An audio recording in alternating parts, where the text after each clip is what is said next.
In Iran, tens of thousands have taken to the streets in a massive countrywide uprising. Dozens have been killed and hundreds arrested. Most demonstrations in Iran historically have started in the capital, organized by educated, upper-middle class, and politically active citizens. The protests then spread outward from there. But the most recent demonstrations started in the east of the country, far from Tehran. They then spread to the rest of the country within days. And they were started by working middle-class Iranians without a leader or a set agenda. And the match that lit this fire was something that may surprise you: the price of eggs. Iran was recently hit with an outbreak of the bird flu, which required them to kill off some 17 million chickens. This shortage caused egg prices to nearly double. Egg prices helped spark the uprising, but what Iranians are really protesting here is a series of broken promises by their president, Hassan Rouhani. میخوام بدونم حق من این بوده که یکی از ارگان‌های ویژه بزنن با چوب بتون بزنن تو سر من. آیا میخوام بدونم حق اینه؟ حق کته. When Rouhani came into the presidency in 2013, he pledged to revitalize the economy. He took the first steps towards doing this in July 2015 when Iran reached a deal to significantly curb its nuclear program. In exchange, the West lifted international economic sanctions that had hampered Iran's economy for decades. For a lot of Iranians, this symbolized that Iran was opening up to the world, and it was a reason to celebrate. So by the end of Rouhani's first term, he had achieved some economic success. His policies had brought down the inflation rate and boosted economic growth, but unemployment and inequality remained high, and foreign investment still remained low. For the working poor, Rouhani's policies made little difference. So when Rouhani was back up for election in May 2017, he vowed to voters that he would make tangible changes to the economy within the first 100 days of his new term. ما میتوانیم در یک زمان کوتاه تحول اقتصادی در کشور به وجود آوریم. He won the election, but the first 100 days came and went with no real tangible economic results. I, as an Iranian, am frustrated that government has so many unkept promises to tackle so many problems like unemployment, recession, inflation, and social freedom. Then, in December, Rouhani published his proposal for his 2018 budget. The proposal included plans to give billions of dollars to organizations that make up the hardline religious establishment in Iran. The budget also proposed cutting cash subsidies to millions of citizens, raising the fuel prices, and privatizing public schools. Paired with the rising prices of eggs and other food staples, people around the country, especially the poor and working class, felt betrayed.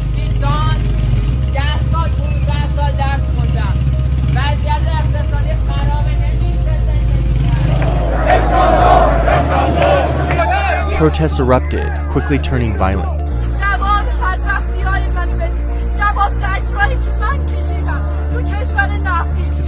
These protesters have no leader, no set agenda. They're not driven by political organizers in the capital, but by poorer citizens in villages and rural towns.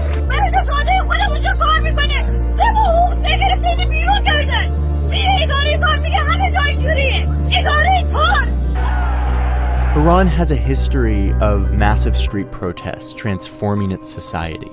In fact, the current Islamic Republic of Iran was born by street protests just like this. These demonstrations began because of the slow economy and the price of eggs, but they quickly have morphed into calls for reform and revolution. The mass protests in Iran are showing no signs of ending as they continue to draw the attention of world leaders. At least 21 people have been killed and 450 arrested as unrest spreads to cities across the Islamic Republic. President Trump called the Iranian leadership brutal and corrupt and warned that the U.S. is watching the unrest closely. Elizabeth Palmer reports. In some of the worst violence so far, protesters attacked a police station last night about 200 miles south of Tehran. There's no way to know who was shooting, but state media say 6 people died. Activist videos from the last 6 days show wounded demonstrators. Protesters in the capital chanting "Death to the dictator." And jeering crowds vandalizing pictures of Iran's supreme religious leader, Ali Khamenei. He broke his silence today to put the blame on, as he put it, enemies of the Islamic Republic, who have used money, weapons, and intelligence services to create problems. That hints at foreign interference. But Iran's moderate president, Hassan Rouhani, said today that the protesters are just fed up with poverty and lack of freedom. That's exactly what you hear on the street. My 3 kids are doctors and engineers, says this father, and not one of them has a job. Even though my husband and I both work, says this woman, we're under constant pressure from high prices. Life is tough. This is the most serious uprising in Iran since the massive election protests in 2009 that were so brutally put down. Back then, the discontent was focused in Tehran. This time, it's countrywide. CBS News foreign correspondent Elizabeth Palmer joins us now. So, Liz, the protests in 2009 started off with the goal of disputing that year's presidential election. What do protesters want this time around? Well, the very first protest was pretty clear. It was about food prices, about economic hardship. But the movement has grown rapidly and mushroomed into a whole series of mini protests, if you like, that have affected as many as 70 cities in Iran. And the range of demands is huge. It's morphed into a demand for food subsidies, a demand that the government stop spending money on foreign wars. It's a demand for clerical rule, a demand for more freedom, freedom of expression. So it's very difficult, even if the authorities were to want to try and address these demands, there's just an overwhelming number. And Liz, is there any way at all to tell how this could end?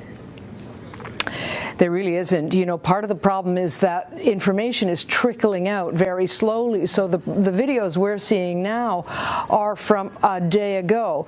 We're not quite sure what was happening today out in the countryside. We'll know by the morning. So we don't really know if this is fizzling out in the face of threats of a really brutal crackdown and by now hundreds of arrests, or whether that's just thrown fuel on the flames. And in fact, this thing is going to spread and grow more radical. Well, as you reported, President Rouhani and Supreme Leader Khamenei offered different responses to the unrest. Why? President Rouhani is a reformer. He ran on a platform of opening up Iran, of giving especially the young people some freedoms, of reforming the economy. So that is his political platform, and he's sticking to it. He's probably hoping that the protesters will back him and say, yeah, that's what we want, and he will be able to force the hardliners to come over to his side. It's a gamble. We don't know if it's going to work out, and it could be a dangerous gamble. The Supreme Leader on the other side is a hardliner. The default position with the older revolutionaries is their government is just fine. Anything that goes wrong is somebody else's fault, other countries' fault. There's a whole paranoia associated with other powers interfering in Iran. But his real decision, whether or not to crack down, we don't know yet. He's playing his cards close to his chest. I expect that we'll see, if they need to crack down, we'll see that come in the next 24 hours. All right, Elizabeth Palmer. Liz, thanks very much.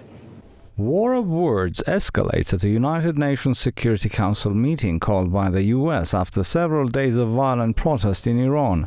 Iran's ambassador Ghulam Ali Khoshroo slammed Washington, calling the meeting a discredit for the international body. He said Tehran has evidence that recent violence was directed from abroad. We have hard evidence of the violence in Iran by a handful of the protesters, in some cases resulting in the deaths of policemen and security officers, being very clearly directed from abroad. Incitement to violence included encouraging and training people to use Molotov cocktails, to siege ammunition depots, and to stage an armed uprising.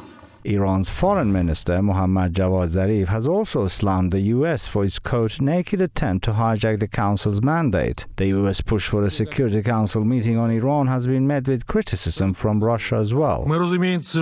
Today, we are witnessing once again how the United States is abusing the platform of the Security Council. You are dispersing the energy of the Security Council instead of focusing it on dealing with key crisis situations in Afghanistan, Syria, Libya, Iraq, Yemen, and DPRK. The French envoy also said that recent protests in Iran do not threaten international peace and security. Earlier at the meeting, the US ambassador to the UN denounced Iran's response to the recent unrest in the country, accusing the Islamic Republic of violating its citizens' basic rights. The Iranian regime's contempt for the rights of its people has been widely documented for many years.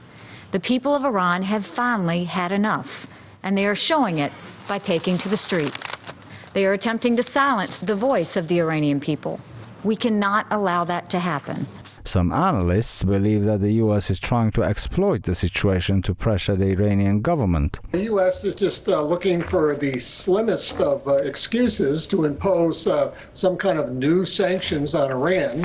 Part of this is the Trump's administration of being able to tweet some more, I showed Iran who the tough guy is, and we're going to defend freedom in Iran.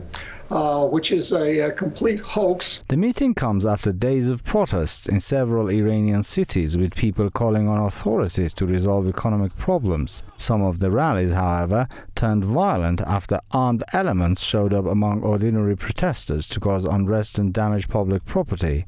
During the violence, US President Donald Trump voiced full support for the rioters and pledged to, quote, help Iranians take back their government. But the US attempt proved once again futile as Iranian security forces brought the situation under control, and people across the country held three-day rallies to support the Islamic establishment.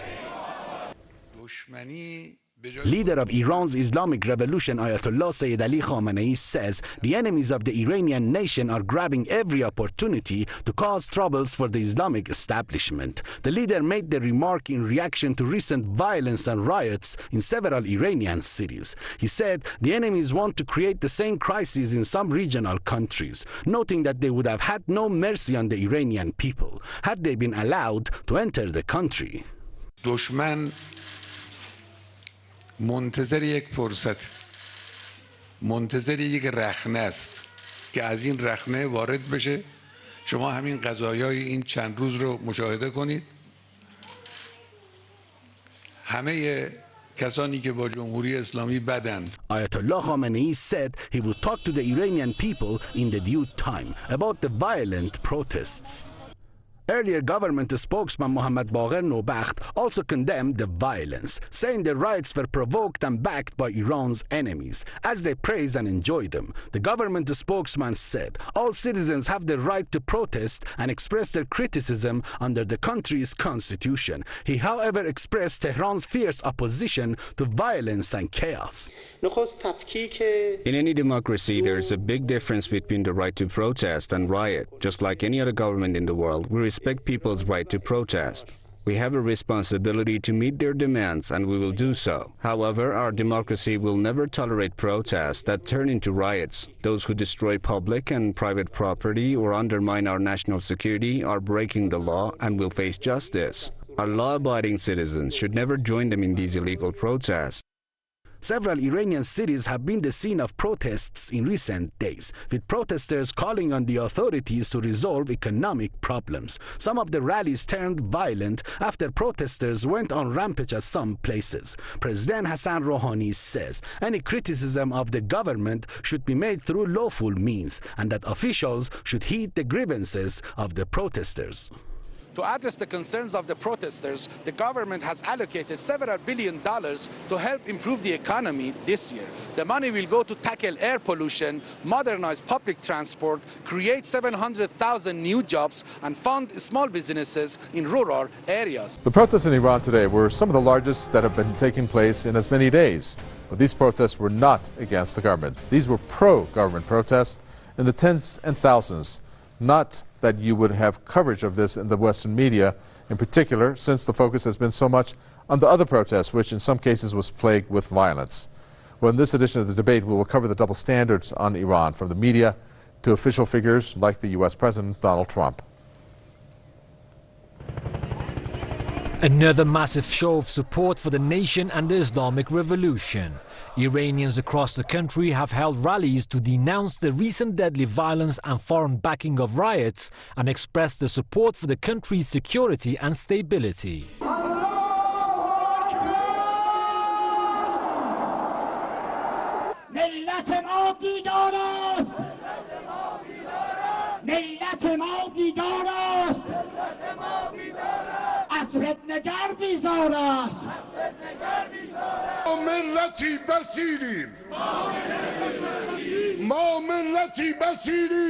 Several Iranian cities have been the scene of riots and acts of violence in recent days. Last week, peaceful demonstrations against economic problems suddenly and suspiciously turned violent, with some groups going on rampage, looting public property and attacking police stations and religious sites.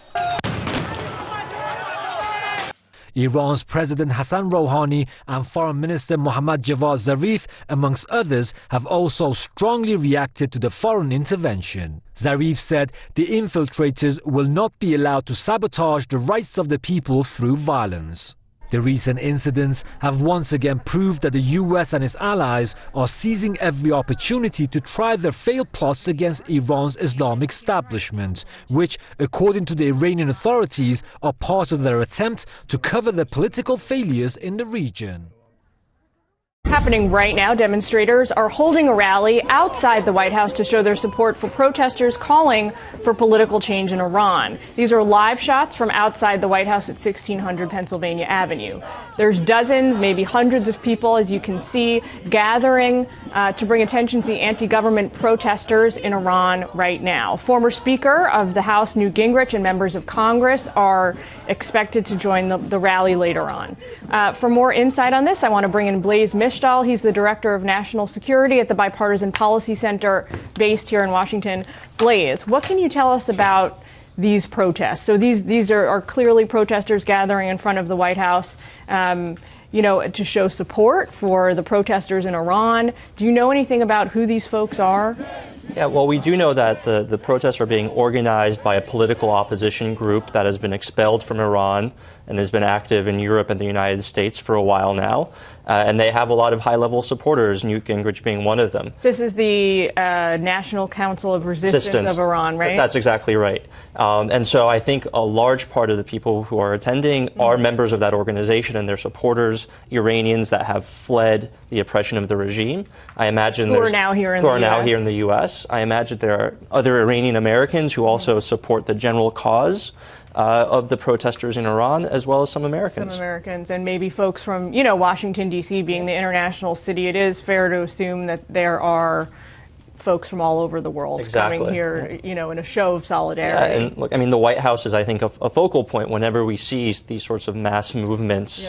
Yeah. The White House is a place where people go to try to urge the United States to step in support of democracy. So now the administration has been punching back hard against the Iranian regime this week. They issued new rounds of sanctions, called for an emergency meeting of the UN Security Council yesterday. The president and the State Department have been calling for the reinstatement of social media inside Iran. He's been putting out public statements through the State Department all week. So I think it's fair to say, right, that the administration has chosen sides and they've decided to support the protesters. Do you think that is because the president believes this is the right thing to do, or do you think this is because he believes it's in U.S. strategic interests to do this, or some other reason? Both. Look, this is one of those happy situations in which our interests and our values are aligned, right? We definitely have a strategic interest in getting Iran basically to stop doing everything it's doing, whether that's arming the Houthis and Hezbollah, whether that's supporting Assad by killing civilians with barrel bombs and chemical weapons, whether that's basically imposing their will on Iraq or repressing their own people. We want them to stop all of that. And it so happens that these protests and the chance for change in Iran bring a possibility of achieving that. But even short of that, the attention the Iranian regime has to now pay to these protests, to dealing with them. Potentially the concessions they have to make economically, they have to move maybe money away from what they spend on supporting terrorism and help support people at home. They might need to make political concessions as well, even if the regime stays in power. All those are things that are going to help address the strategic issues that we have with Iran. But just as important on the value side, we stand for liberty and democracy and accountable government. And I think we want to see that come to Iran regardless of all the other issues that we have as well. You know, it's great when American interests align with foreign interest in moments like this. It's very fortuitous. Thanks for sharing your insight with us. We always love having you, and we'll have you back on soon. Thanks, Julian. Thanks, please.